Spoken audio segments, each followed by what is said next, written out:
Sa mga mahihilig po sa maalat na pagkain, ako hinay-hinay lang po tayo. Ayon kasi sa mga eksperto, nakapagdudulot ito ng alta presyon kapag naparami ang inyong konsumo. Narito ang report ni Trisha Zafra.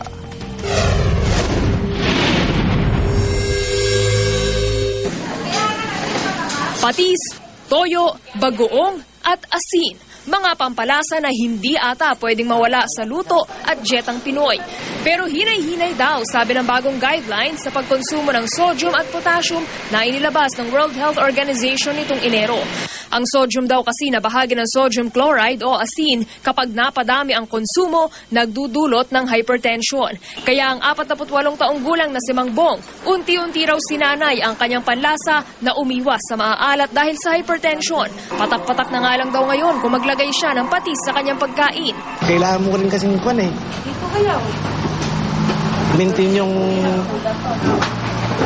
tamang blood mo eh para walang problema. Ayon sa WHO, hindi raw dapat humigit sa 2,000 milligrams ng sodium o 5 gramo ng asin ang kinokonsumo sa isang araw. Kung tatansyahin ang 5 gramo ng asin, wala pang isang kutsarita. At para tuluyang maging malusog, kailangan kumain ng mga pagkain mayaman sa potassium, gaya ng beans, gulay gaya ng repolyo, at prutas gaya ng saging, papaya at iba pa.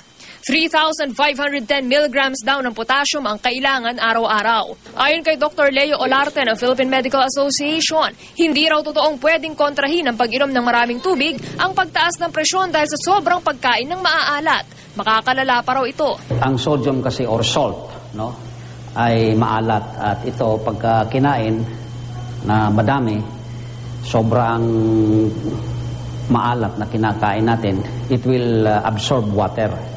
Tubig, ina-absorb niya yung tubig. And dahil nag-a-absorb siya ng tubig, tataas ang volume ng katawan natin, no? Yung blood volume, no?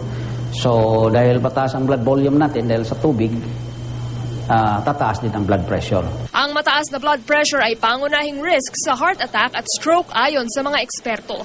Maaari rin daw itong magdulot ng kidney failure. Payo ng health professionals, kumain ng tama at mag-ehersisyo. Para sa unang balita, Trisha Zafra reporting.